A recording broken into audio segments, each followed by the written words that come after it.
Welcome back to Education Matters. Did you correctly answer 13%?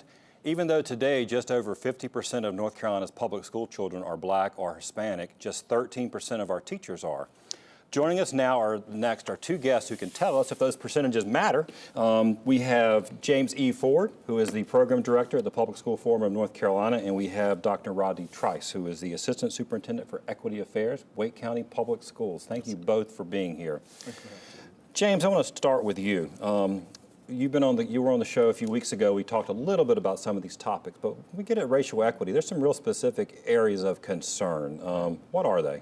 Well, I think you start with the fact that North Carolina public schools have rapidly resegregated along both racial and socioeconomic lines. But even beyond that, you have discipline disparities within those schools. So students of color, black students, Native American in particular, are as many as 4.5 times more likely to be suspended than the white counterparts. And for the same offense, right? A lot of time for the same offenses, right, or minuscule, what we call discretionary offenses, things that aren't necessarily big deals. But beyond that, students of color, black students in particular, are overrepresented in special education, particularly in the area of intellectual disability.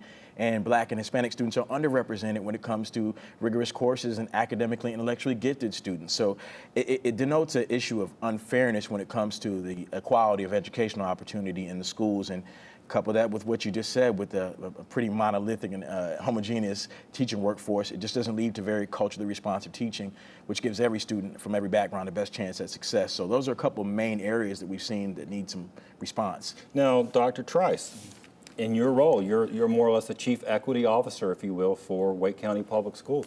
All these issues that James just talked about kind of fall in your wheelhouse. I mean, absolutely. Where are you in Wake County, and sort of what are your priorities, and do you agree that these are the kinds of things that are prevalent not just in Wake but in schools across America? Sure, I think James hit it on the head. These are certainly areas that Wake County is working on. We have a strategic focus on many of the areas that James just mentioned. For instance, providing access to rigor. We know that students of color, no matter where they are, tend to not have access to the most rigorous courses. So we have a strategic focus on increasing the number of students of color in higher level courses such as honors courses, advanced placement courses, IB courses. And for us, at least with respect to recruiting, making sure students are in higher level courses, it falls along the lines of recruiting. We know that we have students in our classroom today that can perform very well in those classes.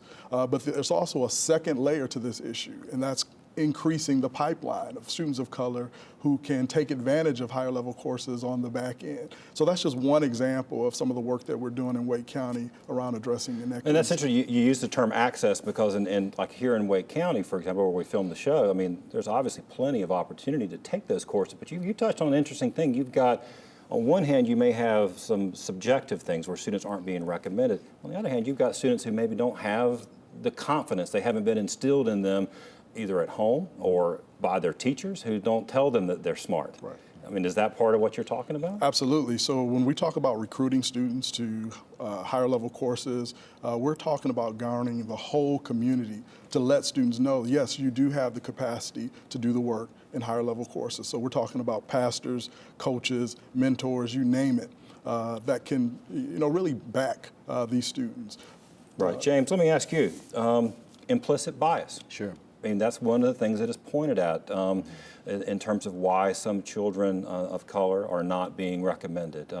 Talk a little bit about that. Yeah, so that's becoming a more recognizable term, but really it deals with the sort of unconscious biases that exist, the attitudes, the stereotypes that prevail within all of us, but more importantly, the way that influences our actions. So you alluded earlier to the fact perhaps people may not respond very well to the notion of these gaps because it immediately implies something about us, right? Are we saying that practitioners are racist? Right. And I think it's more complex than that. A lot of this exists in the subconscious where we're not necessarily being intentional about these things, but we're socialized. But we all bring it to the table, right? You're saying, I mean, you bring your own biases, Rodney brings his own, and so we all recognize that, but it's bringing it up here to the front that we recognize that we've got it and look at it. And I think the numbers, if you focus on the achievement numbers and those things you just pointed out about representation, that we can get to the truth, right? Right. But it requires us first being cognitive about it, being aware that we have these biases, all of us, and being honest and truthful about the ways that it manifests itself in our work, even when we're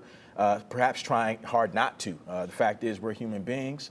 We're socialized in a certain way, and at the end of the day, we have to scrutinize and interrogate the data because it tells a story and the kids' educational opportunities at stake. Right. Is step one just recognizing that we have a problem? Absolutely. So I think in Wake we have a three-prong approach to address implicit bias. I think the first prong of that is to make sure that people, teachers, can see implicit bias or see bias wherever it exists.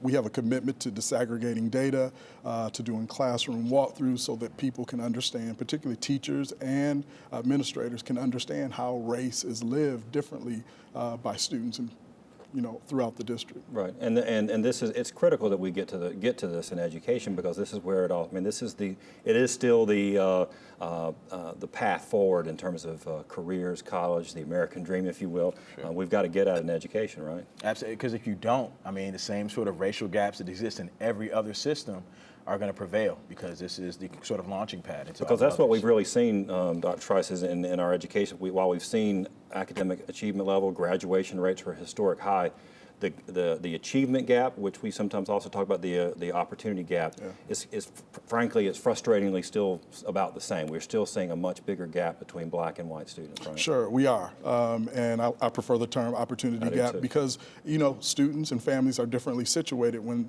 entering school. And so these opportunity gaps in turn manifest themselves as achievement gaps when students enter school. So in Wake, one of the things that we're doing is helping people understand exactly what that means. Implicit bias, racial equity work is a focus of ours, and it's important that educators understand this work. Well, it's important work that both of you are doing, and we appreciate you being here to bring it to our viewers, and we hope you'll come back sometime. We'll talk some more about it. It's not a one-show kind of story. After the break, this week's Leadership Spotlight.